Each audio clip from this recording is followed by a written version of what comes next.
But yes, I'm very disappointed. I wanted to love this, and after the last stream, things were looking so positive. The game should have been Alan's side fully and him working his way out without there being a background B-plot only happening. Where's this? Where's this post? Discord or Twitter? Discord or is it on Twitter?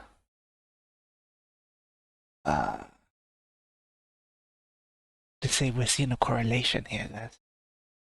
Seeing a correlation with males on the spectrum trying to speed run the game. They're just like, imagine being engrossed in a good book. Like being engrossed in a good book. Just reading back things and stuff like that. Just, you love it so much that you want to be engrossed. You want every little detail. You don't want there to be plot holes, so you pay attention. Alan Wake 2 begs you to do that.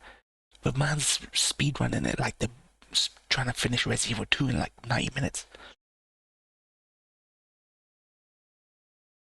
Yeah, not many shares opinion. No wonder it's Game of the Year contender.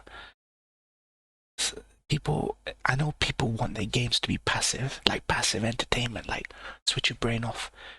That's why you play Destiny or FF14. But games like Remedy's games require you to be, like, participate in it.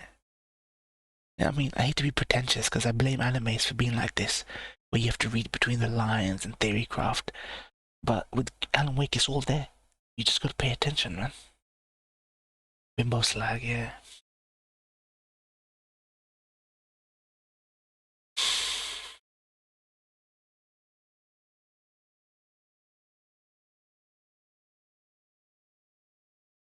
I'm gonna start in 5 minutes. Well, a couple of minutes to get everyone getting in here. I'm not pro-Palestinian. Okay, that's not a good. Okay, that's not a good sign. I'm not pro-Palestinian. All right, ladies and gentlemen. Wow, this is. I'm not starting it. I'm not starting it right now. I'm waiting for like one or two more people to get in here. So Candace, Owens got a fucking conscience. It's because she's pregnant as well. That's why. Oh, you haven't watched this. I think her being pregnant has changed her outlook on seeing kids die. Not many. Even the you should have researched the gameplay instead of looking up spoilers. Yeah, like Reddit forums, like reading up on Reddit forums and having spoiler pictures. Preconceived notion bullshit, man. I'm trying to find as many reasons as possible to hate the sequel to a game he loves before he picked up the sequel.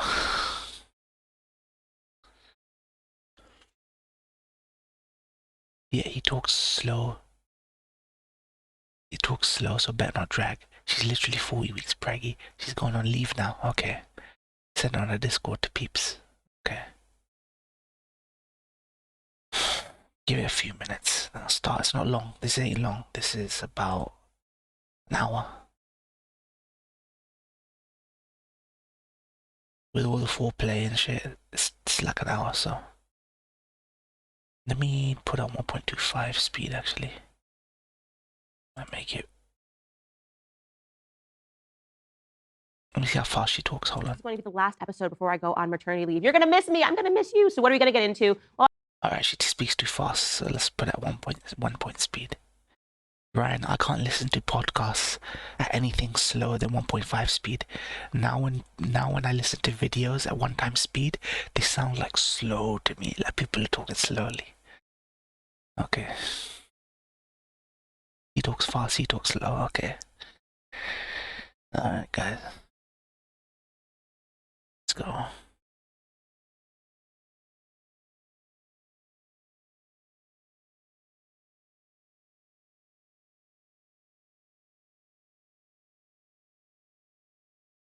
all right, ladies and gentlemen. Let me move this up here. Up here. All right, ladies. Good.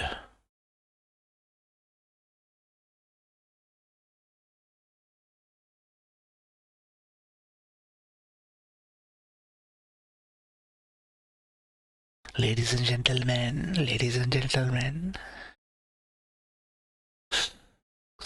guys, what's going on with people nowadays? Ruined your brain. Right, didn't you used to watch anime at 1.5, greater than 1 point speed. Yeah, Ryan used to watch everything. He used to watch my reactions at like double speed or something. Okay. I don't know if he's interested in politics. He's clearly said that he's not interested in politics. Dude, like, what about American politics? What about being interested in your own American politics?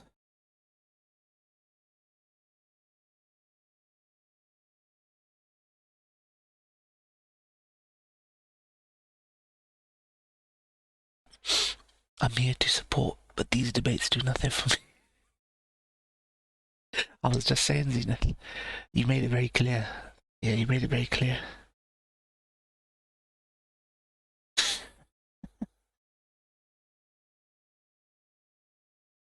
Man, American politics is hopeless. I do agree that American politics is hopeless. But you can have a brief period. My opinion is America needs another civil war to get everything out of its system. Get all this angst out of its system. America needs another civil war 2.0. It looks like it's ready to pop off. It needs another civil war to get all this bullshit out of its system. Gundam Ebo Season 2 in faster speeds, I see.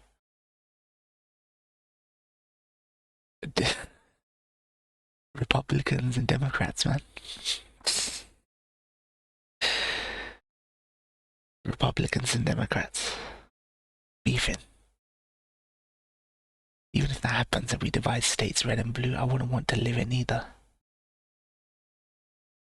So then the people like you who are agnostic or in the middle need to step up. This is the problem, Zenith. You've kind of answered your own, it's not even a question, but it's because you swing voters just don't care. You're completely disenfranchised. You gotta revolt, you know? Figure out a third way. Even if it means by force, you know what I mean? What music you be listening to, let us know. Let's fucking go, man. Ladies and gentlemen, wow, this is going to be the last episode before I go on maternity leave. You're going to miss me. I'm going to miss you. So what are we going to get into? Well, I just wanted to kind of put a clean button on the issue of Israel versus Palestine. Last week, I was super honored to have Ami Kozak on the show. He's a wonderful comedian. Go follow him. He's amazing. He's pro-Israel. And I just wanted to hear his position clearly. And I was very happy with the response. Everybody that was commenting and saying that this is what there needs to be, just more civil conversation, less name calling. And I think that he stated the pro-Israel position very well. And I wanted to also yield some time on the show to what I would describe as a pro-Palestinian position by welcoming a Jewish guest, actually, similarly Jewish.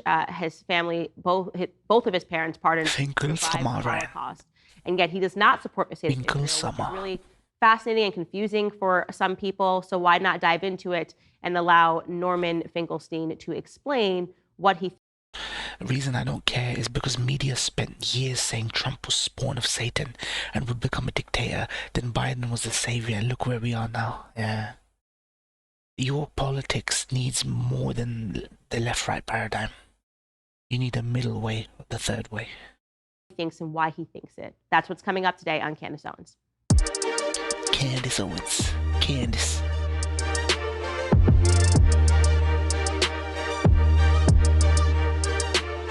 Is Candace still in politics, or is she just doing podcasts now? Kaiser, is she still in politics? Or is it just podcasts?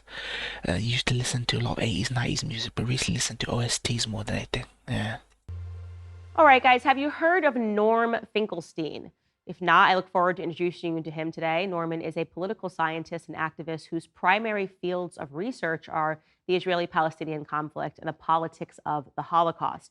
His parents are Holocaust survivors. We're going to get into that later. And in 2020, he was named the 5th most influential political scientist in the world. Today, he's joining us from Brooklyn, New York, to discuss the current Israeli-Palestinian conflict, which has been a renewed obviously following the attacks on October 7th. And I at first want to introduce my audience to him in the same way that I came about him. I happened upon a clip on Twitter. Wait, how is she? Wait, has she left Daily Wire? Has she officially parted ways with Daily Wire? How is she hosting Finkelstein, of all people?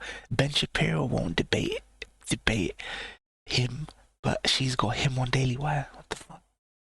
No CEO defended her against ship. Okay. Defended her. Okay. Oh, they just give independent platforms. Okay. Interesting to hear a Jewish man take this perspective when questioned by a pro-Israel student at the University of Waterloo. Take a listen. Go ahead. Hi. Yeah. During your speech, you made a lot of references to Jewish people as well as certain people in your audience, not Jewish people in general, but certain people, especially in your audience, to Nazis. Now, that is extremely offensive when certain people are German. I can't. Yeah, this is the one. Extremely offensive to people who've actually suffered under Nazi rule. I don't respect that anymore. I really don't. I don't like and I don't respect the crocodile tears to the crocodile tears. No. Iconic one video. Allow me to finish and allow me to finish. Listen, sir. America is sick and tired of anti-Semitism being used as a fucking card. Allow me to finish. Sir, I don't like to play before an audience the Holocaust card. But since now I feel compelled to. My late father was in Auschwitz. My late mother, please shut up. My late father was in Auschwitz. My late mother was in Majdanek concentration camp. Every single member of my family on my father's side, the Jews did not take arms against the Germans. My late father was in Auschwitz concentration camp. My late mother was in Majdanek concentration camp. Every single member of my family on both sides was exterminated. Both of my parents were in the Warsaw Ghetto Uprising. And it's precisely and exactly because of the lessons my parents taught me and my two siblings that I will not be silent when Israel commits its crimes against the Palestinians. And I consider nothing more despicable than to use their suffering and their martyrdom to try to justify the torture, the brutalization, the demolition of homes that Israel daily commits against the Palestinians. So I refuse any longer to be intimidated or browbeaten by the tears. If you had any heart in you, you would be crying for the Palestinians, not for what's being done. Exactly. Campus is brainwashed. Norman, welcome to the show. Thank you so much for joining today. Well, thank you for having me. So it's a very powerful clip. It's a stunning clip. If you are somebody like me who has admitted to not knowing much about this conflict and suddenly being compelled to immediately pretend that you know everything about this conflict, I think the thing that is most interesting is to see these fractured perceptions of the conflict amongst the Jewish population It's in just America. sorry. To me, it's weird how when a Holocaust survivor speaks for Palestine, they listen so attentively. But when you bring actual victims of the actual, Israel occupation on, it's all benefit of the doubt for Israel, man.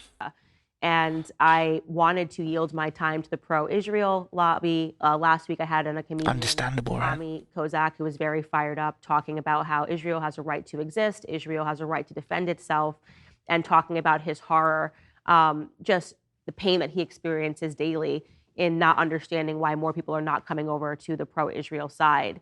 So I just want to ask you to first and foremost unpack your bio a bit. I think it's great to have you here because you are an academic, and so people immediately kind of use the authoritative argument. You don't know what you're talking about. You're not educated about this. You are incredibly educated.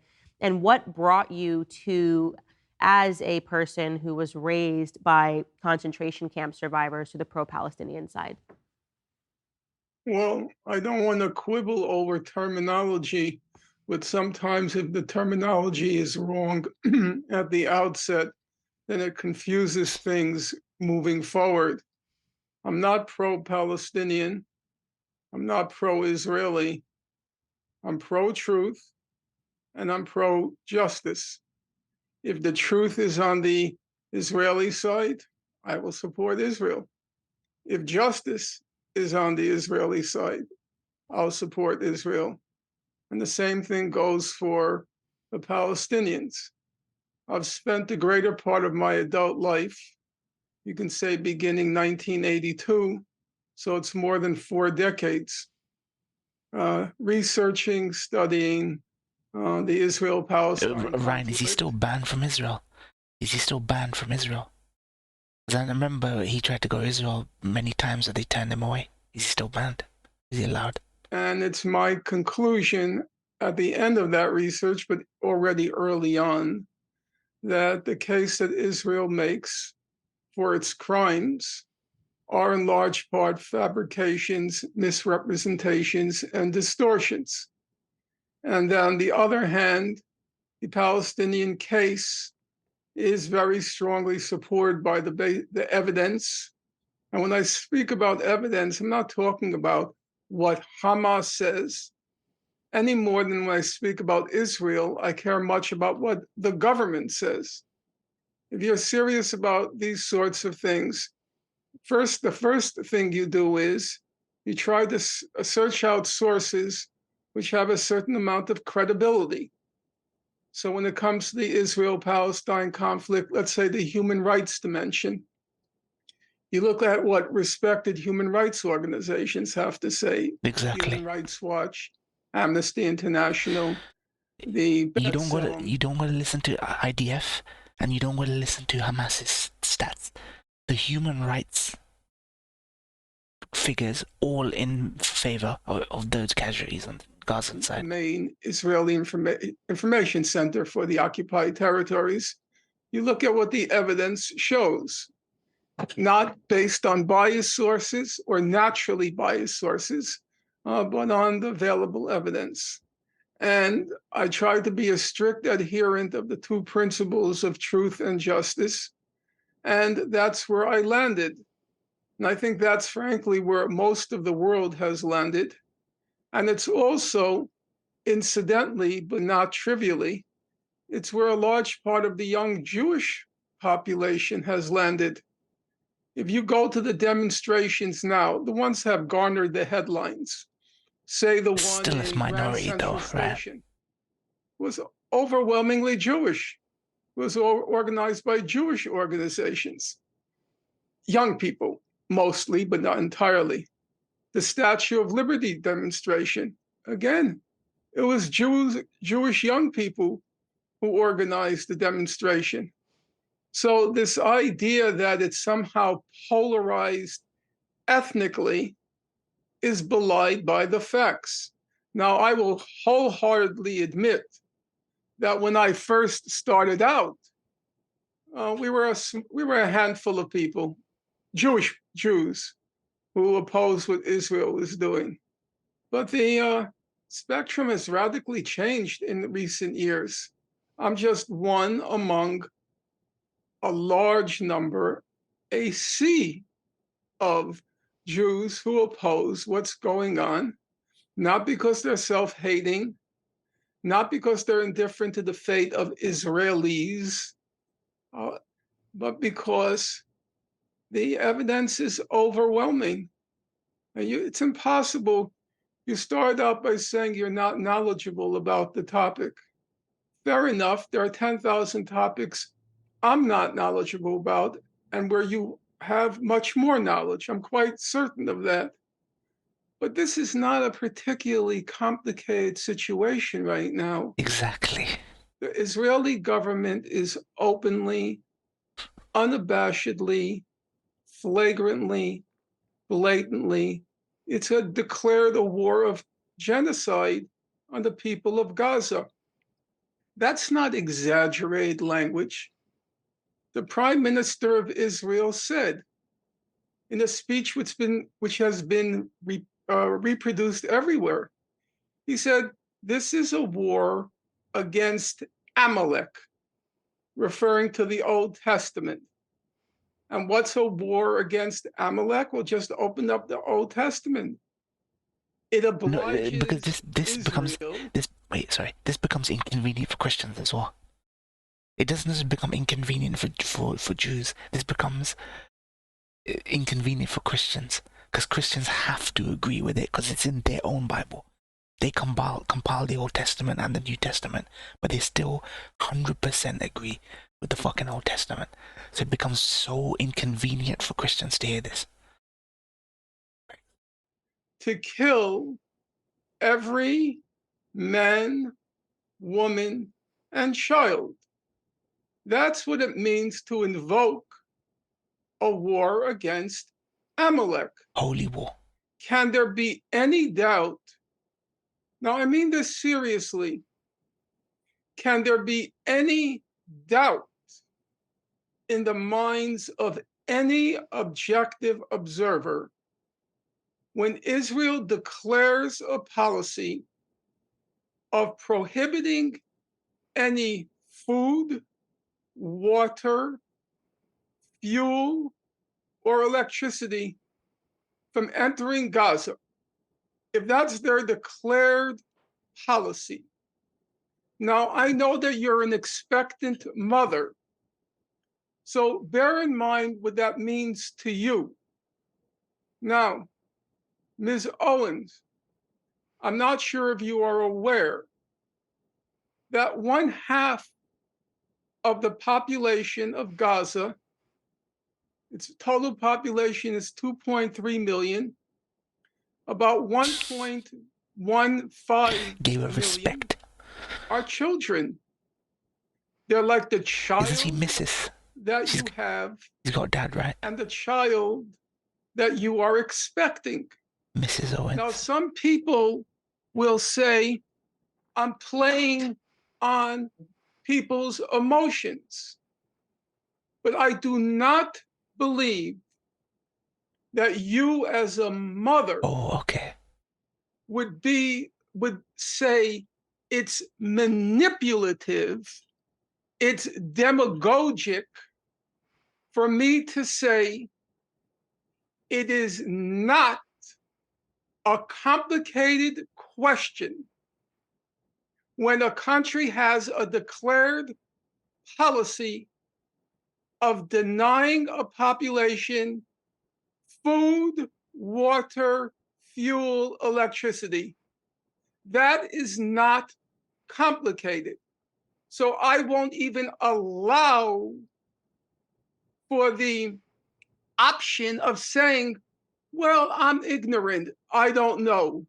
Sorry, it doesn't require a lot of knowledge. Exactly. And at the risk of offending this is the problem. Listeners. Wait, hold on. This is my issue, Zach. I know you guys don't care, but it doesn't take rocket science to just see that thousands of children getting killed on one side as opposed to another. It's so simple. It doesn't require brain science. It probably requires 1 minute a day to figure it out. It's like that East Coast chick, the white chick whose video's been making the rounds, and she goes, I know fuck all about the Israel conflict. She's 22 years old. She only heard about Israel versus Palestine on October 7th, and even she can see. You gotta have a conscience, man. If you saw Jews being shoved into gas chambers, it would not require a lot more knowledge to know there's something awry here, something very egregiously, horribly wrong going on. Every hospital in Gaza now has been disabled. Every hospital has been disabled. You're an expectant mother. Do you really have doubts, questions, reservations, qualms about whether that is right? every few years, literally every few years, Israel has a policy of what it calls mowing the lawn in Gaza. So wait. So why are people judging hijab for not knowing shit? Hijab has been saying the same things. I know this is gonna go on for longer. Hijab has been saying the same things, maybe not as slowly or articulate. He's been saying the same things. And we're judging hijab like he ain't educated. I've written quite a lot on those mowings of the lawn. But I have a question for you. And I do not believe these are rhetorical questions. I'll take that out. How long is it, guys? These are factual questions. How do you react? You as a human being, as a woman, as a mother, how would you react to the usage of that phrase, mowing the lawn of a people, when 1.1 million of those people are children? Do you get that? Mowing the lawn of 1.15 million children. Now, that may be the first time you've heard that expression. It is. But I've heard it for years and years and years. And nobody even bats an eyelash at that expression, to mow the lawn in Gaza. In 2008, 2009, Operation Cast Lead, they mowed the lawn. Protective edge. Killed 350 children. 2014, Operation Protective Edge. Didn't hijab say all of this? And somehow he's not worth listening to. And hijab probably learned it off Finkelstein. 550 children. And now they're mowing the lawn again and have killed 4,000 to date. 4,500 children. They make up these stories that we have to turn off the incubators in the hospitals because there's a Hamas command and control center in the basement, say, most recently of Al-Shifa Hospital. And then the spokesperson for our US Department of Defense, John Kirby, he gives a news conference 3 days ago, and he says, we have intelligence information confirming that there is a Hamas command and control center. And that justifies in the minds of the public opinion. Dude, Hamas are fighters. Hamas ain't pussies and rats. Hamas aren't pussies and rats. They don't hide. They don't go to a fucking sweet shop and one dude just hiding in a hospital. They're trying to make it look like they're rats scurrying around trying to hide in the walls. This dehumanizing fucking language. They don't fucking hide. They fucking fight. Come on, like even that interview that he did with Pierce, he goes, Commander goes, come to us so we fight you man to man. They don't hide in one-man teams, leaving behind evidence and shit. Then it's okay to deny fuel to the incubators. Imagine you, Candace. Your child is born prematurely and is put in an incubator where the fuel is cut off, and your child that you've been carrying for 9 months suffocates to death.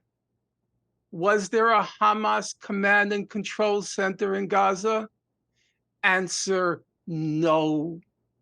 Was Hamas leadership Hamas's leadership in the basement of Al-Shifa Hospital? Answer, no. Were there hostages beneath Al-Shifa How are we letting people Hospital? do this? Dude, I don't care what religion or race you are, man. Where your fucking humanity at, man? If you objectively hear fucking 4,000 kids are dying somewhere, dying in Congo, dying in Malaysia, dying in Indonesia, dying in Australia, dying fucking anywhere, Africa. Where's your fucking humanity, man? Ask Gio. America is dying a slow death, but that's the problem. America needs to die a quick death to put us all out of our misery. Because the issue is, Zenith, the reason we care about your politics is you run everything. You run everything everywhere. We can't like sneeze without fucking America fucking having something to say about it. Sir, no. You just get the lies and more lies and more lies and more lies. And attendant upon those nonstop lies are the cessation, the termination of life because of the lies, the termination of life of thousands of Palestinian children. Is that complicated? Does it require a PhD in Middle East studies to figure these things out? Exactly.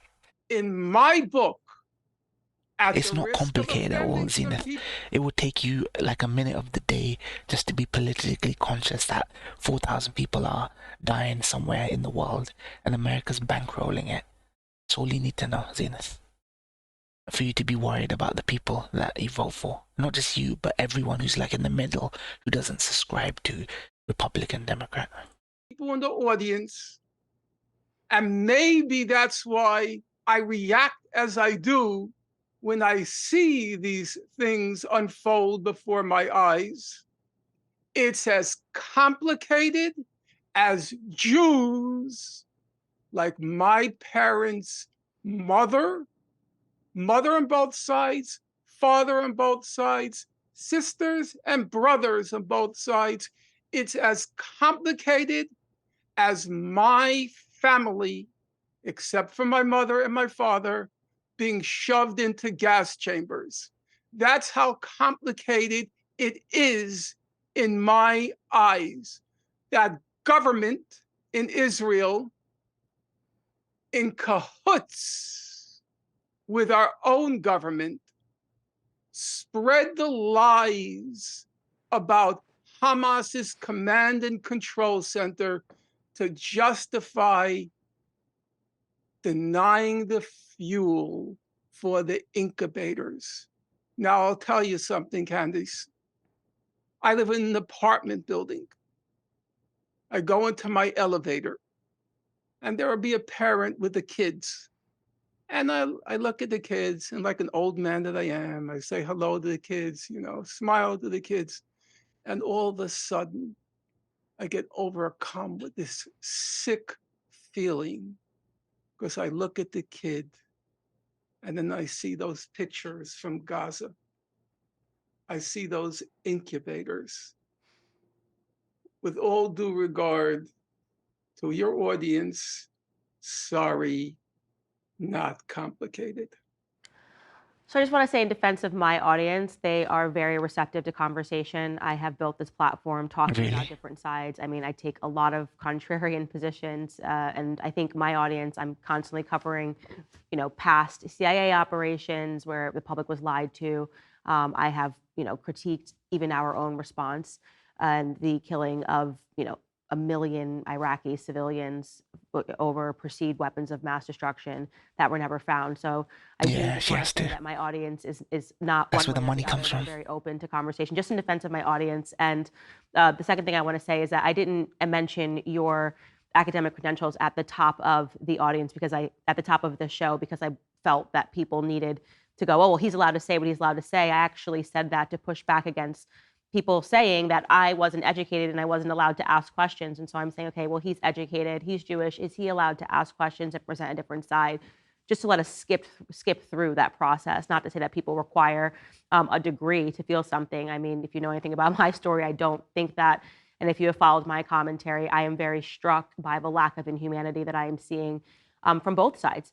And I mean, I don't understand how people can be so angry at Israelis that when you see a dead Israeli child, you don't feel something. And I do not understand why people need to, as I said yesterday on Tucker's program, button the issue of saying when you see a dead Palestinian child, oh, but it was a human shield. That's not my reaction. I had a very emotional reaction to seeing a dead Palestinian Christian child pull from the rubble, and she looked like my daughter, and I cried. So I am not beyond my humanity here. I don't need Christians dying on Palestinian side is Jews killing Christians that and both sides are being Muslims. represented here. Now, what Christians I do want should to ask actually you have is, some you skin talked in the about game. mowing the lawn, you said an Israeli government policy. What do you mean by an Israeli government policy? What specifically are you talking about? Because that is something that I am ignorant of, and I would just like you to explain where that comes from. Okay. Now, I've been accused of going on and on and on and on. So you'll have to at some point say, okay, you explained that enough. Let's move on. The basic picture is this. And I admit everybody has an arbitrary starting point. So people may not agree with my starting point. So let me just give you the very basic picture as I see it. In 2006, our government, it was then President Bush, it was in that period, you might recall, what was called democracy promotion. And one of the instances of democracy promotion was he told the Palestinians to hold an election in the West Bank and Gaza. They hold an election, Hamas wins the election. Okay? Hamas didn't want to participate, ended up being convinced to participate, put up a party, and it won the election. Jimmy Carter, who you know because you're from the South, and former president, he monitored the election, and he said completely honest and fair election. We're losing viewers here. This is why you guys don't get to sit there and fucking. You guys don't get to sit there and criticize sensationalist interviews like the one we saw yesterday. You guys don't get to sit there and do that because those are the ones you guys watch. When some nigga trying to educate you, you just slowly just duck out. This is why it has its place. Someone trying to spit through, like trying to put a thread through a fucking needle. Even though it's sensationalist, they're throwing facts that the mass public fucking understand. I had 6 viewers, 2 people ducked. What's going on? They get bored when niggas getting educated, fam. But you criticize the sensationalist ones that people actually listen to. She said later, the United States made a mistake because it didn't rig the election. That's what she said. The wrong party won. We made a mistake. We should have rigged the election. ADHD motherfuckers. Hamas comes to power. What's the first thing the United States does? What is the first thing Israel does? They impose sanctions on Gaza. Brutal economic sanctions. First of all, before I get to those sanctions, exactly, you can't have your cake and eat it too. You can't say whole democratic elections and when Hamas win, you're like, oh shit. Your audience has to know or should know and would probably want to know what is Gaza. Gaza is 25 miles long. For those in your audience who are joggers or runners, Gaza's its length is less than a marathon. Its width is 5 miles. And even in my old age, I jog 5 miles every day. It's not a long distance. Gaza is 5 miles by 25 miles. Okay. It's among the most densely populated places on God's earth, more populated than Tokyo. 70% of the people of Gaza, 70%. Tokyo, the language that the weebs will understand. Are refugees. They were expelled from Israel in 1948, and they and their descendants ended up in Gaza. 50% are children. That's Gaza, among the most densely populated places on God's earth, a tiny parcel of land overwhelmingly composed of refugees and their descendants and children. That's Gaza. So, a brutal blockade is imposed on Gaza in 2006. What does that blockade look like, or what does it mean? It means nobody can go into Gaza and nobody can leave Gaza, with the rarest of exceptions. What do you mean by that? Sorry, and I'm really sorry for being ignorant. You should ask. Yeah, you should so ask. Hamas because people don't understand that. Yeah, Hamas was voted into power in 2006 by the Gazans. It wins the parliamentary elections. Yes, right. Correct. So if they are the government, what do you mean that despite this, Gazans can't leave or enter that territory? Candace, if you have the time, I appreciate the questions. Because if you don't know, then 95% of Americans don't know. And so they don't know anything anyway. Israel controls the exit and the entry to Gaza. Israel controls the airspace. Israel controls the waterways. Israel controls everything, what goes in. There was a period when Israel denied chocolate, as in bonbons, it's very serious, couldn't go into Gaza. Wouldn't allow baby chicks to go into Gaza. It wouldn't allow potato chips to go into Gaza. There was a period when Israel had an explicit policy of giving Gazans, it was calculated, a starvation plus diet, a diet that just hovered above starvation. It controls everything in Gaza. There are people with severe medical conditions. These are Nazis. Who want to Israelis go to are Nazis, hospitals in, say, Jordan. They cannot leave. It's not an exaggeration. They cannot leave. Gaza is half the population, suffers what international humanitarian organizations call, quote, severe food insecurity, which is to say half the population of Gaza never felt what it was like to have a full stomach. You've been to Gaza. Half the population of Gaza is unemployed. Among youth, it's 70%. Highest unemployment rate of any area in the world. Now, that's the facts, the discrete, the separate facts. Have you been to Gaza, Norm? Yes, I've been to Gaza. Yeah, I think I read that in your bio. You spent some summers there?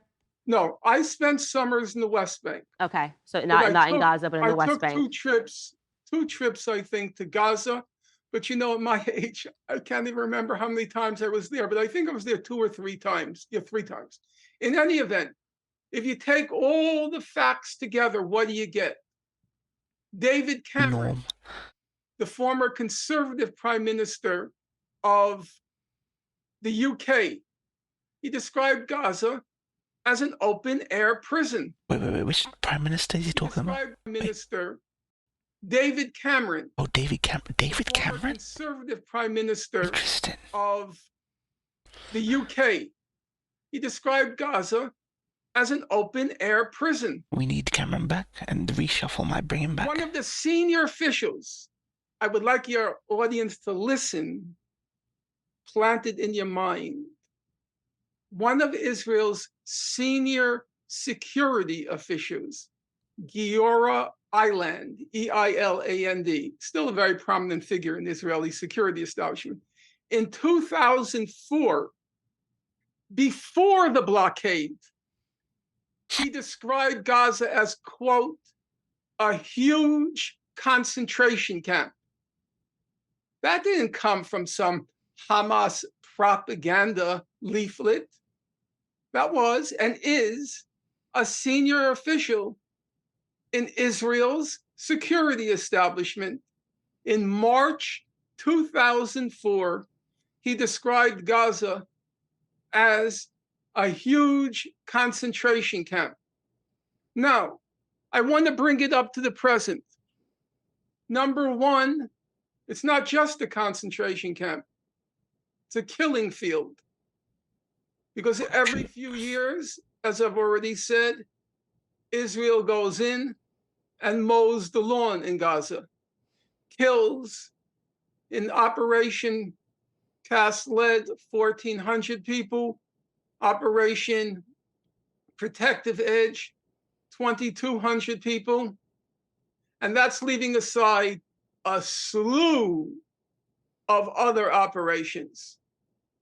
So I just did, Toshi. What's the bottom line to bring us up to the present? The bottom line is, you know those young folks who crashed the gates of Gaza on October 7th? Those young men, folks, probably down to the last, had been born into. This is what I've been said before I even watched this. They are war orphans and the children of people who've died 2 decades prior, 17 years ago. They're not people from Hezbollah. They are children and people who are part. How can you? They say they live among civilians. Nigga, please. Of course they live among civilians because they are from among the civilians. They are of the people. Hamas is of the people. They're not some private army shipped in like America. It has proxy wars and ships in private armies and private military fucking corporations, defense contractors. Hamas are Gaza. Hamas are Palestinian. Simple. It's like Ryan says, deny them their autonomy, fam. That concentration camp. All they had to do, those young men, for 20 years was to pace the perimeter of Gaza. No jobs, no food, no past, no present, no future. That's Gaza. Now, you might say, okay, dude, he's trying to... Dude, I don't even mean to joke, because I'm not even joking. Dude, maybe fucking Paradise was fucking Palestinian. Maybe Aaron from fucking AOT was Palestinian. My nigga never saw the sea either, fam. Make an apology for those young men. I'm not going to make an apology. I'm stating the facts. Now, you know, Candace, in our own history, we had the slave rebellions. Okay? Take the case of Nat Turner. I was recently reading about Nat Turner. Actually, a very interesting guy. He was a brilliant fellow, you know. He had this prodigious knowledge of the Bible. White folks acknowledged Nat Turner was a very smart guy. One of his biographers says that Nat Turner was consumed by rage because of, and I'm quoting the biographer now, because of the prodigious chasm between what he possessed in intelligence, maybe even genius, the aspirations he harbored on the one hand, and then on the other hand, he was born into slavery. No past, no present, and what caused the rage inside him, says his biographer, no future. So, when Nat Turner and his Confederates erupt in rebellion, truth be told, the order he gave was kill all whites. That's what they said. And they did. They went, it was only 2-day rampage, but they beheaded babies. They did terrible things, no question about it. But nowadays, the story only begins with October 7th. Do you think it's right, Candace, when discussing Nat Turner, not to ask any question except, isn't Nat Turner a human animal because of what he did on the rampage? My man just did halal execution. My man just did halal execution right there. That's the beginning. Not to mention that Nat Turner was born into slavery. Isn't that a relevant fact when you try to gauge and understand what happened in the Nat Turner rebellion? But we're not allowed to mention anything before October 7th.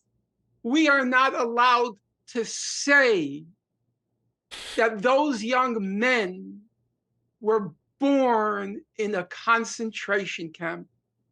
By definition and description of a senior person in Israel's security establishment. We have to start with October 7th and white out, to use the current lingo, to cancel and erase their existence before October 7th. And just as it's morally depraved to forget that Nat Turner was a slave, and a very smart one at that, it's equally morally depraved to forget where these young men came from. I would concede your point about Nat Turner, and if we were talking about the spectrum of what he did, to not mention the fact that he was born a slave and the things that he lived through. When I had Ami on the show and he was sort of discussing, because I was saying that in the immediate aftermath, we've had people that are being called anti-Semitic, even for questioning, the IDF's response and how long it took them to respond to what was going on. And those people being castigated as anti-Semitic, to me, doesn't seem fair. But one thing that Ami did say, and I think that this also holds some credence, is when you find out that your family member just died or was beheaded, obviously you are in an emotional state. So when the first instinct, rather than understanding that people are in a period of grief, is to say, well, like the Harvard kids, this didn't happen in a vacuum, it becomes more of a timing thing more than anything else. And I think that in the immediate aftermath, credence, and to discuss things as wide and academically as you're trying to discuss it, people are not keen to listen to that. They want you to just acknowledge that there's hurt and that there are innocent people in Israel that were killed, and they weren't the ones that enforced any of these past policies that you're talking about. So I think that's fair. I totally think that's fair. And I have never said atrocities weren't committed. Right. By all evidence, atrocities were committed. Right. Were there beheadings? At this point, doubtful. Doubtful. Also, it came out today that Hamas didn't know there was a rave, a concert going on. Military, police, intelligence came out. Haaretz reported it, that Hamas didn't know there was some sort of rave going on. They didn't know prior. It wasn't like premeditated. Okay, we're gonna come and kill just civilians at this rave. I won't say for certain. Were there rapes? At this point, doubtful, but I won't say for certain. Were there atrocities? At this point, yes. I'm not going to. I have a credo in life: never quarrel with facts. Never quarrel with facts. That's my credo. I made some errors in previous interviews. People send me emails. They said, you're in error there. Of course, nobody likes to have to admit an error, but I had to fight my own ego and say, You're correct. Thank you. I won't make that same error in the future. Yeah. So I'm not going to quarrel with the facts. So it goes back to that human element of the first thing that you say when somebody loses a relative, right?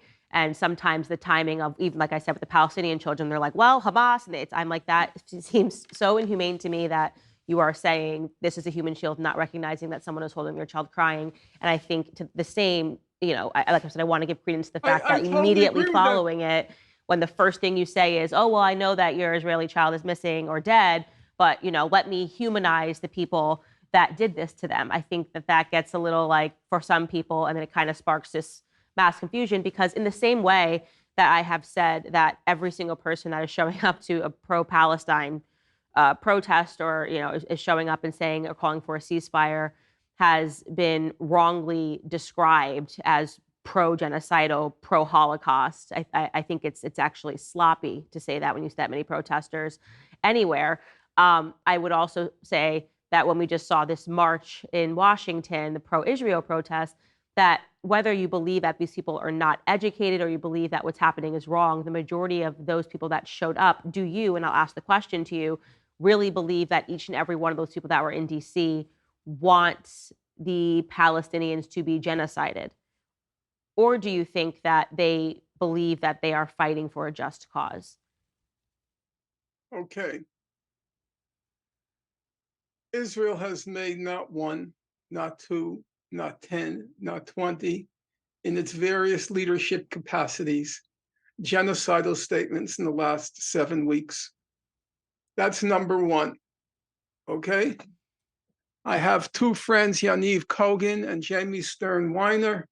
They compiled this list of pages and pages of statements by the Israeli government the past 7 weeks. They know what they're doing. The Israel government knows what they're doing. In content and in intent and in result. Number two, I have to ask you the question, and I'm willing to hear you out. Okay? If you have a declared policy, no food, water, fuel, electricity, and part of the purpose of the ceasefire is to allow fuel to come in. If the people in Washington do not support a ceasefire, the access of the people of Gaza, they oppose the access of people in Gaza to food, water, fuel, and electricity. How would you describe that policy? They're against the ceasefire. They're against the humanitarian pause. When Van Jones, yesterday at the rally, when Van Jones said he was for the ceasefire, or he said he was for, you know, I don't think he didn't use the word ceasefire, but it was clearly implied he wanted some break in the hostilities. Preservation of civilian life, I think, right? Something along those lines. He got booed down. Yeah. He got booed down. They're all bloodthirsty. So you might. I'm sorry, Israel want this, man. Israel want this. They voted him in. BB's popular as fuck. He's gone against Supreme Court. Israel's want this. So they need to push him out. If there are deaths on his side, they're the ones that need to fucking push his ass out. A question about whether in each of their minds they fantasized about the extermination of every person in Gaza. To which I say I can't read their mind. What I can say is they attended a rally in Washington which supported the government's policy of denying food, electricity, fuel, and water to the people of Gaza. That, again, in my mind, but you can disagree with me, is not a complicated question. That is a very rational. Despite the tens of thousands of people that came to our marches here in the UK, the Gaza marches, despite all that, our parliament still voted against the ceasefire. Same, America, UK, butt buddies, sodomizing butt buddies. One guy, America fucks UK in the ass, UK gives it a reach around. UK goes around the back, fucks America in the ass. America gives their reach around. Two sodomizing bomb buddies, UK and US, all in step. Decision to support genocide. That's a rational decision to support genocide. It does not require, as I said, what do you make of their arguments? Well, if they just turn over the terrorists, then they would have everything. Who's going to turn them over? Who's going to turn them over? Just turned over the terrorists. Pardon me, I misspoke. If the terrorists just turned over the hostages, they would have everything back. Well, there are two answers to that. And again, I'm going to encourage you to keep asking me the questions. Number one, that's not Israel's declared policy. Its declared policy is to wipe out or expel the population of Gaza. Israel has repeatedly said, we do not accept the distinction between the civilian population and Hamas.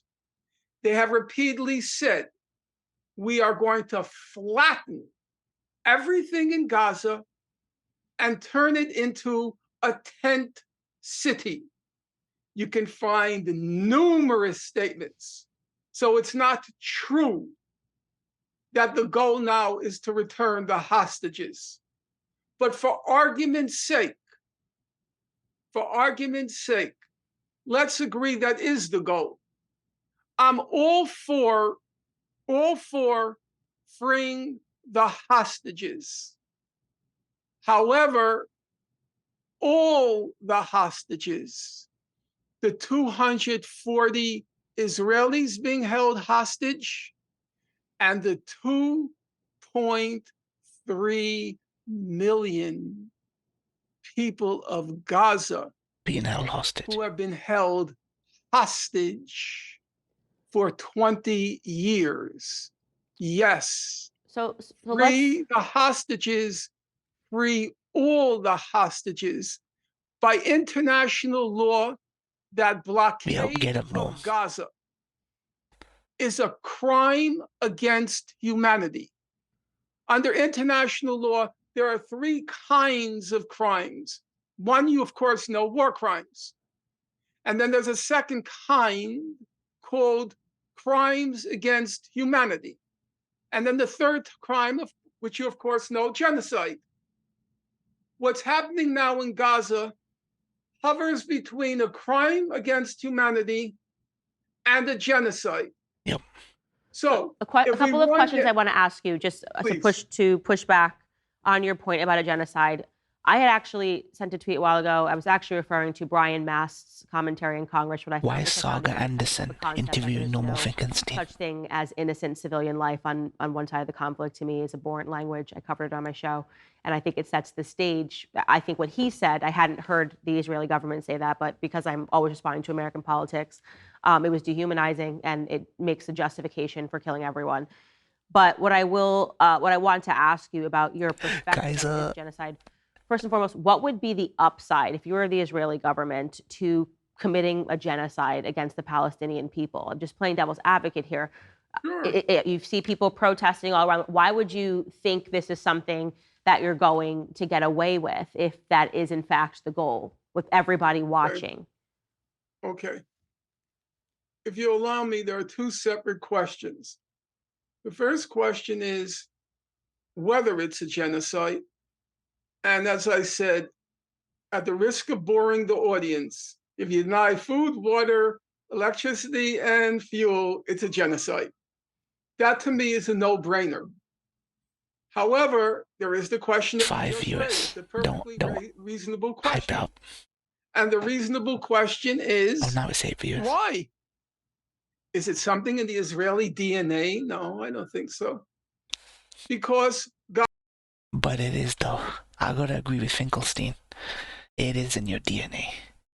It's all about ancestry. Even the idea of Zionism is predicated on ancestry, ancestral rights. So it is in the DNA. Sorry, brother. Arcane, sorry, I gotta disagree with you there. Gaza for them, for Israel, has always been a problem because they refuse, if I can put it this way, They refuse to just languish and die in a concentration camp. They refuse. And so periodically, you know the famous expression, wherever there's oppression, there's resistance. So periodically, there is resistance, and Israel mows the lawn. But after October 7th, it decided, number one, this was obviously a resistance of a much higher magnitude, what happened on October 7th. And also, it was an opportunity. It was an opportunity to solve the Gaza question. Now, during the first week, and we're the not final talking about solution of Gaza. I'm talking about 5 weeks ago, 6 weeks ago. During the first week, they were hoping to expel all the Palestinians to Egypt, an ethnic cleansing, just clean out Gaza. That was the goal. It didn't work because the head of state of Egypt says, no, Gaza is your problem, not ours. You're not going to put all these people in the Sinai desert, and it's going to become our problem. So that option was no longer available. With that option no longer available, how do you solve the Gaza question? You destroy Gaza. Near the end, don't You make it uninhabitable. You turn it into a howling wilderness. And you kill off as many people as you can get away with, given international public opinion, which always acts as a constraint. And you have to acknowledge that Israel has been quite successful. Do you know that more children have been killed in Gaza in the past 5 weeks or 6 weeks? More children have been killed than in every other war zone in the world combined in the years 2020, 2021, and 2022. Okay, so I had somebody, Dave Rubin, actually, when I just made the blanket statement that... Did you just hear what she just said? Dave Rubin. You recognize that name from a post I made recently? Dave Rubin. It's all the same talking heads in America, in the American sphere, Christians and Jews. Bill Maher, Dave Rubin, another guy. It's just Christians, white Christians and Jews who want to keep the details out of it because it's really inconvenient to say that the Bible says this and we Americans, Israel's and American politics are like this. Fuckers. Genocide is any aspirations or dehumanizing talk is always wrong. Again, in reference to Brian Mast's speech in Congress. And he pushed back on this, thinking that I was talking about the Israeli government. I wasn't, but he did share a chart in which he showed that, you know, since Israel has been its own sovereign nation, that the Palestinian population has grown. And I think because the birth rates. That was to say, well, if they were trying to commit a genocide, why would they allow the population to grow? So, children. And I don't have the exact numbers. I'll try to. They're not intimidated by children. So people can see it. What do you say to that? Israel's policy, as I said, it was a concentration camp, not unlike, for example, the Japanese during World War II. We called them internment camps. It was a concentration camp. As I said, Israel had a policy of a very controlled diet, a starvation plus diet. However, we have to acknowledge something seriously different happened after October 7th in terms of the avowed Israeli intention. Up until October 7th, the Israeli intention was to just keep these people confined in the concentration camp. These people are so dumb. It's like telling someone, it's like showing someone 4 and you not to that 4 came about from 3 plus 1 or 2 plus 2. You know what I mean? It's like showing them 4. How do we get to the number 4? There's very few options. 2 plus 2. 3 plus 1, right? So it's like half the children in Gaza are half the population of Gaza is children. Its population is high. Birth rates are high. Where are the adults at? And leave them there to languish and die. But after October 7th, if you look at the avowed aims, it's clear that now they believe that they have a pretext, or at least they believed on October 7th. They now had a pretext and an opportunity because of the leeway given them by the European and American international community. They now had a pretext and an opportunity to solve the question altogether. And originally, it's true, they weren't aiming directly at a genocide, they were aiming at an ethnic cleansing.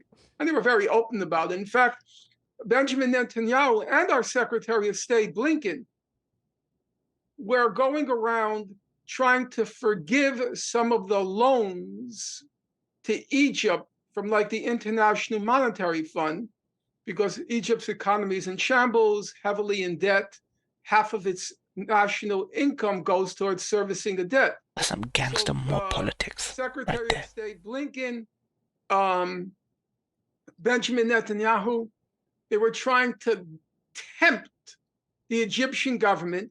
If you take in the Gazans, then we'll get your loans forgiven. It didn't work. Egypt said, thanks, but no thanks. And then at that point, Israel was presented with a dilemma. What are we going to do? We want to solve this problem. And we have to say they're well on their way. 50% of the homes in Gaza, 50% have been either flattened or severely damaged. 50%. Now, Candace, I'm going to again ask you, I'm not going to ask you from a technical point of view, from the point of view of scholarly competence. How would you feel? 70% of those people already lost their home. They lost it in 1948 when they were expelled from Israel. Yeah. They and their descendants. They live in refugee camps. They never had a home. And now for the second time, half the population has nothing to go back to. Do you know what it means? Actually, that's a rhetorical question because of course you know what it means. Do you know what it means to go back to your neighborhood and your neighborhood The hood. is flattened? You can't even They know. where did I live? America's in the hood now. There's nothing there. There are entire neighborhoods, towns in northern Gaza. They have been annihilated. They've been vaporized. No, that's literally true. They've been vaporized. There's nothing to go back to. You can't even know where you were, where you lived. Yeah. So Israel is. Let me tell you something. Just let it sink in. I know I've walked past where my house used to be in 2016. Where my house used to be.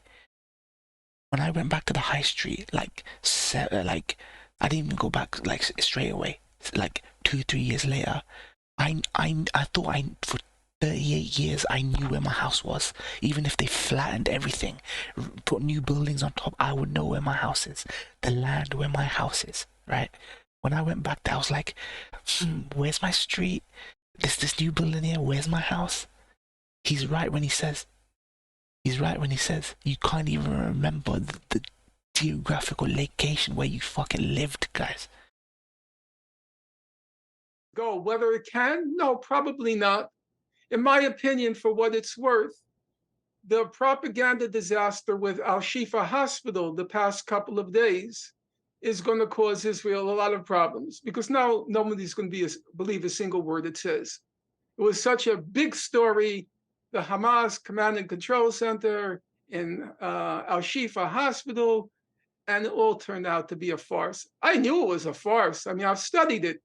If you go back and look at my tweets beginning 10 days ago, I said, this is all nonsense. There's no Hamas Command and Control Center in Al-Shifa Hospital. But now the lies have been exposed to the whole world. All those babies in those incubators. Ryan. Died. Ryan, this is like, I hate to even make jokes. This is like Kenny Omega and CM Punk. CM Punk ain't getting any younger, and it had to happen now. And unfortunately, it's never gonna happen. Shapiro versus Finkelstein needs to happen now, because Finkelstein ain't getting any younger, man. Suffocated because of the big lies. We were told we had to deny them fuel for the incubators because of that Hamas Command and Control Center. That's the reason that was given. That's why we denied the fuel for the incubators. A lie upon a lie upon a lie upon a lie. Do you know what my last book consists of? Chronicling across 450 pages the lies and lies and lies about Gaza. The only difference is, in the case, for example, of Nat Turner, if you had a conscience, you saw the system of slavery in your face every day, the degradation, the humiliation, the laceration. Every day you saw it in the streets. You saw it at the auction blocks. And that's why people like the abolitionists, the white abolitionists, people like Charles Sumner, Thaddeus Stevens, Wendell Phillips, William Lloyd Garrison, they said what Nat Turner did was horrible. I mean, no, not what he did was horrible. The results were horrible, but they wouldn't condemn Nat Turner because they understood, to use the expression, where he was coming from. But with Gaza, nobody can see it. It's all walled in.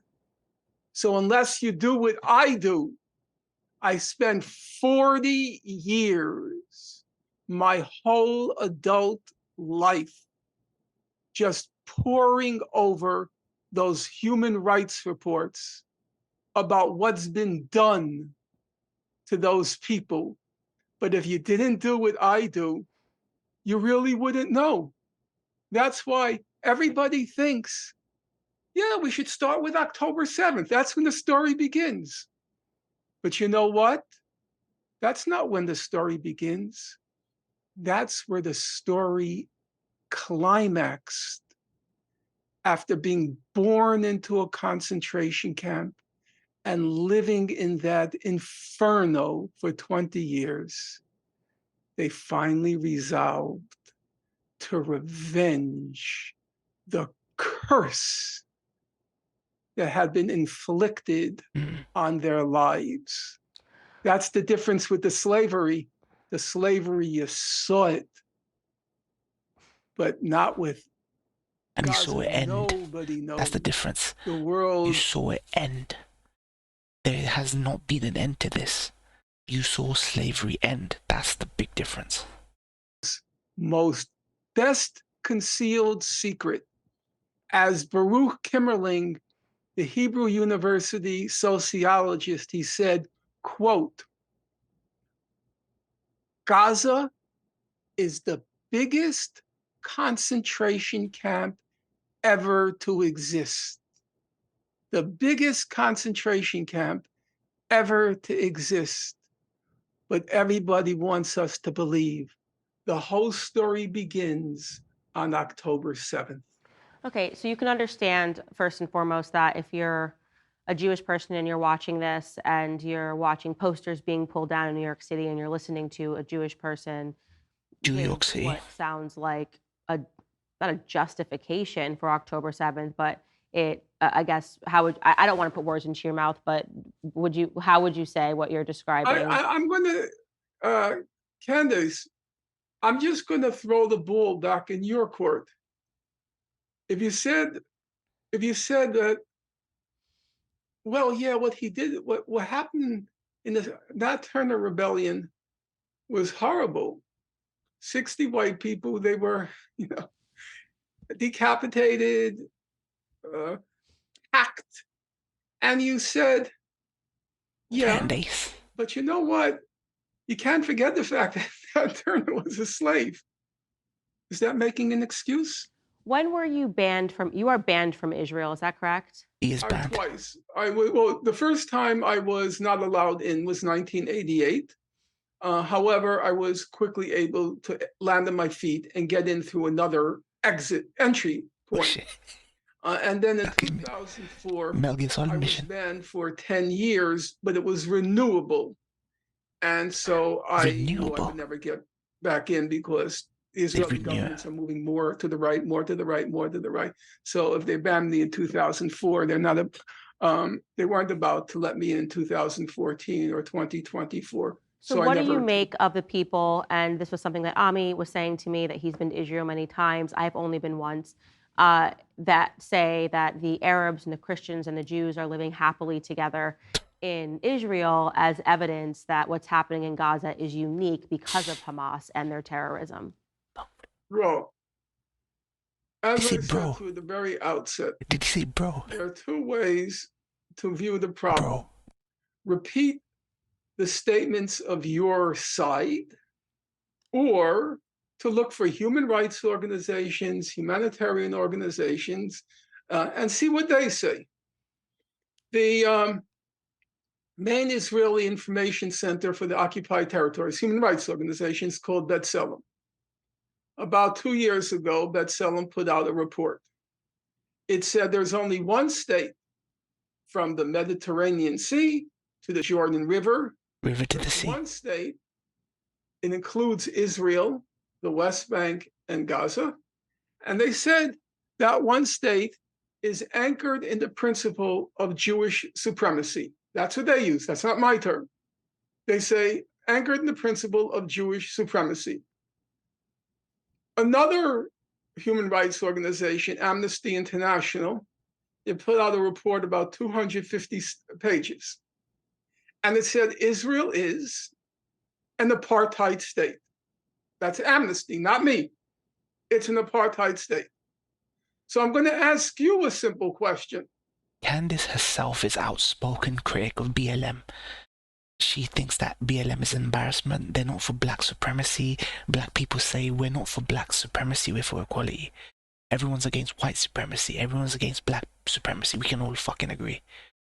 When the Jewish people say it's Jewish supremacy, ethno-state, chosen people, we are the eternal people, chosen people. Why is it okay for them, but not for whites or blacks? Simple. Do you think Arabs living in a Jewish supremacist state, that's what B'Tselem called it, or Arabs living in an apartheid state, do you think it's credible on its face, without knowing any other facts, do you think it's credible that the non-Jews are happy there? Is that believable to you? Well, I was very honest with Ami when I had him on my show that when I went to Jerusalem, you could feel the tension in the air. When I walked through the Muslim quarters, you could feel that these people hate each other, and that it felt weird to me walking through the Muslim quarters. And you know the civil rights era. Do you remember what the South always said? That our darkies are very happy here, and it's only those northern agitators that are causing the troubles. They're very happy. bringing it home. I mean, I actually did correlate it and said that that's why I felt weird walking through the Muslim quarters, and then they called me stupid and said that I didn't understand that unless you agree with them, you're stupid. Unless you agree with them, you have to deny all of your experiential and academic knowledge. Otherwise, you're either stupid or an anti-Semite or a self-hating Jew. There are all these labels. Now, you can be a self-hating Jew, you can be an anti-Semite, you can be anything for all I care, but that doesn't change the facts.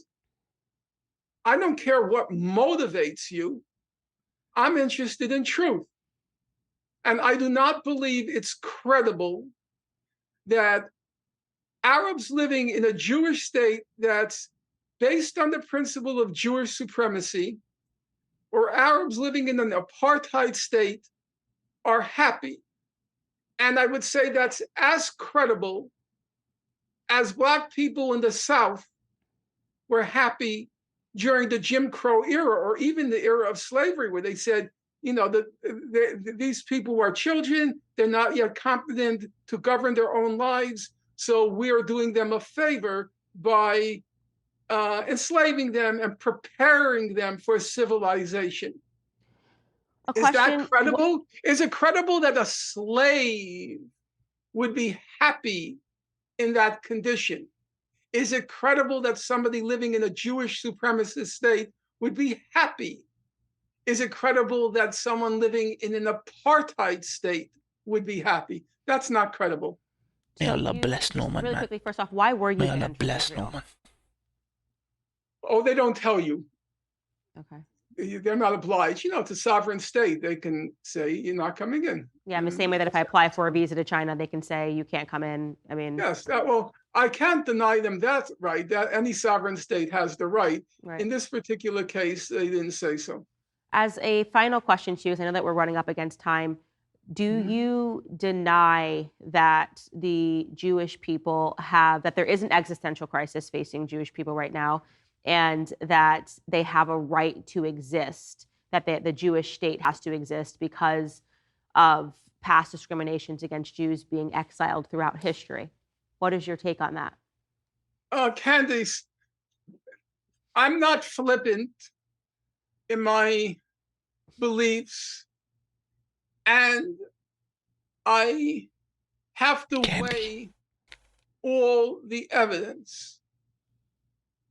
In response to that question, I would say I will answer it as my late mother answered it. She said, after what the Jews experienced during World War II, where nobody wanted them, it wasn't just a problem of the extermination itself. It was the fact that nobody else wanted the Jews.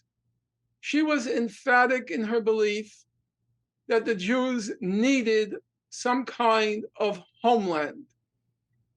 On the other hand, it would be inconceivable to my parents, after what they endured, not just during World War II, but before World War II, that they would justify a state that discriminated in all its aspects against a particular minority, which my parents were before the war, when they lived in Poland, where there was a formidable anti-Semitism. So European anti-Semitism long before that one has to figure out a way to reconcile what seems like contradictory positions.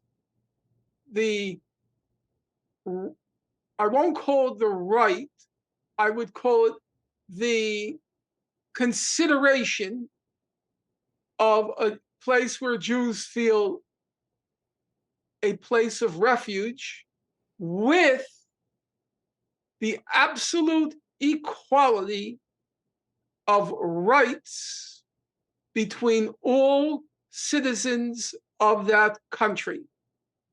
It is inconceivable to me, in light of my family history, to support a Jewish supremacist state in exactly the same way I am certain you could not imagine Candace in any shape, manner, or form, in any circumstance, ever supporting a white supremacist state. I don't know you I only saw you once when you were on with Dr. Cornel West. That's it. Don't know you from Adam. Person. It's not my thing. Okay, I'm old-fashioned. I'm a book person. But without knowing anything about you, I still will say it's inconceivable that in any way you would concede any ground to a white supremacist state. And so it would So be why would you do it to a Jewish supremacist state? unconscionable for me, in particular, given my family history, to concede any ground, a jot, an iota of ground, to a white, or I should say, to a Jewish. Whites, Jews is the same thing nowadays. Thanks to European Jews, it's the same thing. I recognize there's a tension in the two statements I made about the Jewish need for some kind of refuge. And yes, and we have to work out that tension. I don't think it's unsolvable. It can be figured out how to, reconcile what might be considered opposites, but there has to be a reconciliation which does not concede any ground, not a jot, not an iota, to a Jewish supremacist state. That is a repugnant idea to me. It's a repugnant vision to me. Just as I said, I can tell without any doubt you would not concede any ground to a white supremacist state. Well, Norman, we are out of time, and I hope that you feel that your positions, I've given you all the time to present it in the same way that I allowed Omi Kozak to present his positions. You were absolutely wonderful. And the more aggressively you challenge me, the more the truth comes out. And the goal has to always be truth, and on the foundation of truth, let him speak at least. Yeah. And I'm a big believer that in times like this. I thank you for having me on, and I look forward to seeing you again. Thank you so much, Norm. And guys, I just want to say in conclusion, I hope that I asked the right questions here. I hope that you guys understand that I am trying to be considerate to both sides, that if I believe that people are being well-meaning in their intentions by having Omi Kozak on as somebody who is pro-Israel, by having Norm on as somebody who doesn't stand for Palestine, but has a different perspective as a Jewish person. I have allowed both sides of the Jewish equation to present their arguments without smears, without yelling. I believe in times like this, especially when there's high tension, we need more speech, not less. No libeling, no smearing, but genuine conversation. Is Candace Christian, or is she Christian? Right? All of this, we are all being demanded to take a side. If you aren't educated about it, it's okay. Did she say she's Jewish? It's Christian, okay not to like the answers you hear. It's okay to go down, and you should 100% with everything that he said. Black Christians need to be on this. Don't just believe. It's like Finkelstein tried to appeal to her blackness. He tried to appeal to her on two levels. On about supremacy, like ethno-state supremacy on the black level, and he tried to appeal to her Christian side about you shouldn't be for a Jewish supremacist state. Even a Christian would be like, what, Jewish supremacy? Because he said it, but go on your own pursuit of knowledge. And the same for things that Omi Kozak said. Ladies and gentlemen, I just want to remind you that's all the time that we have for today. But okay, we're done. That was a good debate. Finkelstein got to say his piece. I feel like his background is his strength, biggest strength. His knowledge can be shared, but you cannot take his background as an orphan of the Holocaust, Warsaw, ghettos, Auschwitz. You can't take his history. You can take his knowledge, but you can't take his history. So he's important, man. Ben Shapiro would get fucking owned by this guy. Absolutely demolished. absolutely demolished.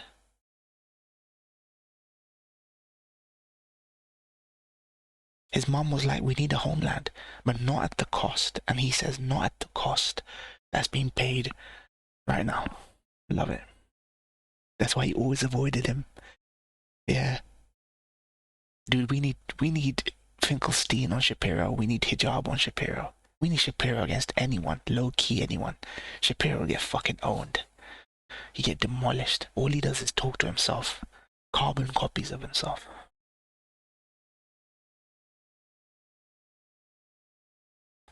Link me that docu you were talking about, Kaiser. I don't know if I'll watch all of it. Let me just check the length of it. I'll see if I can get through most of it. Gotta make Amy food. Can do Willy Dog next. Okay, next time. Yeah. Alright. Looks like it's gonna be short, but my thoughts on that was I'm familiar with Finkelstein through his interviews and videos and things like that. Man, in his heyday, Ryan. Anyone who isn't a freshman college student, yeah. Okay, I don't want to skip any misfits here. In his younger days, man. That's why we need CM Punk versus Kenny, Finkelstein versus Shapiro. Shit, man. What a don. You can tell it's soul crushing, having to deal with the Israel-Palestine conflict and it going as long his entire life. His whole life has been consumed by Israel-Palestine, and you can tell he's just like sucked his soul out, man. I hope it doesn't do the same to me, man.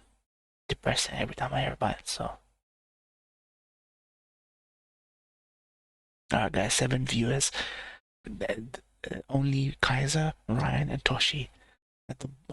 Kaiser, Ryan, and Toshi have the balls to interact. 4 people lurking, have nothing to say. They've got no views. They've got no views on any of these reaction videos and interviews that I've been watching. Nothing. Where's your fucking humanity? Where's your fucking humanity? I want to play your clip, a funny clip, which describes what I want to say to you people who are sitting there quiet. Fred Johnson. I'm gonna let Fred Johnson from Expanse tell you fucking people. Go.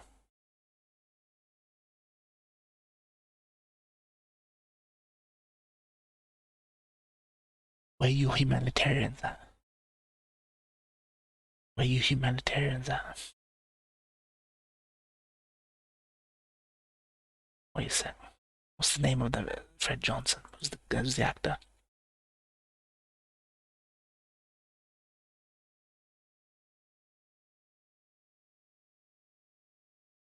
This is what I want to say to you people. Hold on. What's the actor's name?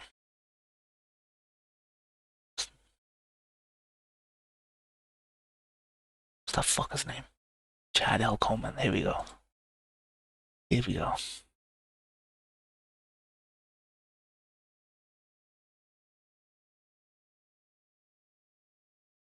What we do? I wanna know, guys. You guys who have been completely... I wanna know, guys. All you people who've been watching my reactions to this Israel-Palestine thing.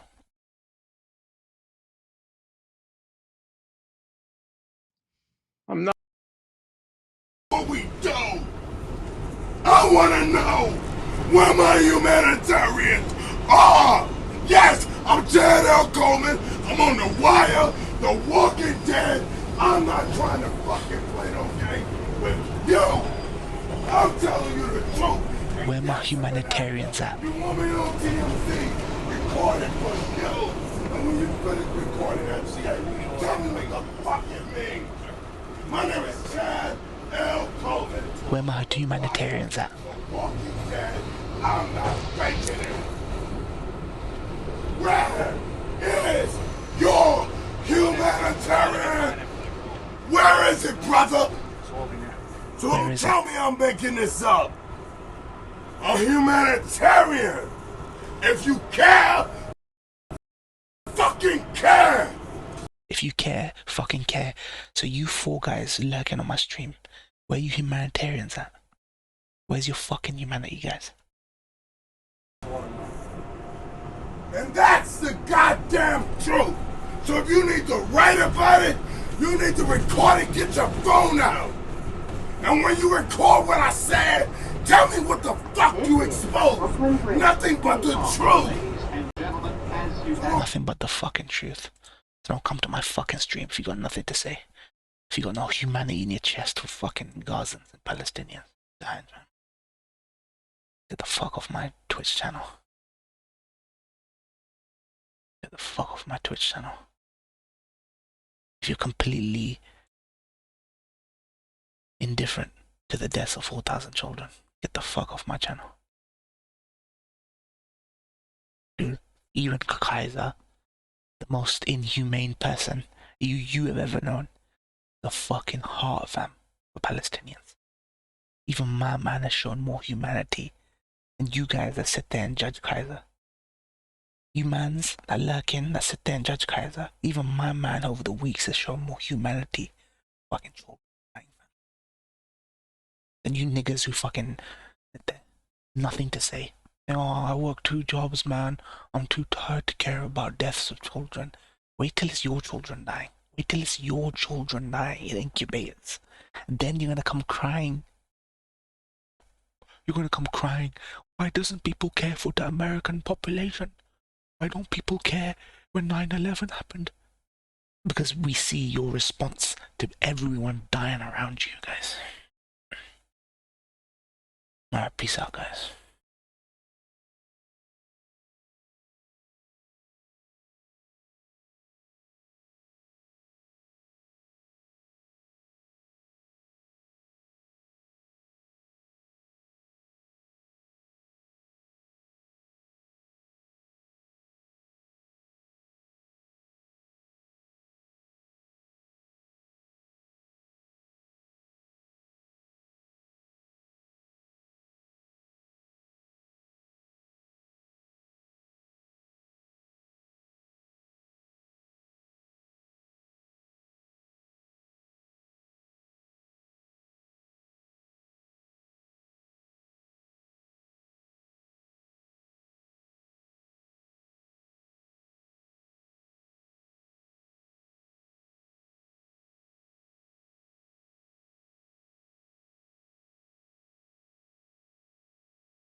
What's up, MCAS?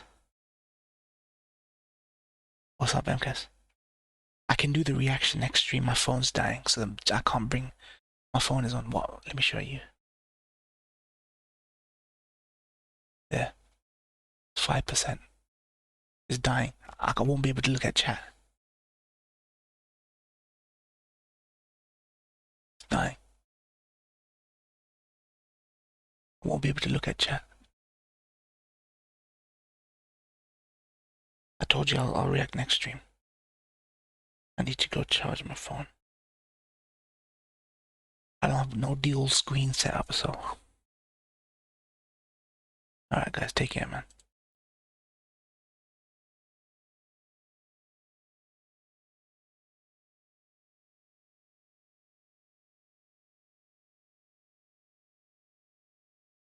I've got no sockets free. I have no sockets free here. I can't charge it here. I have to go to another room, charge it. Take care, man.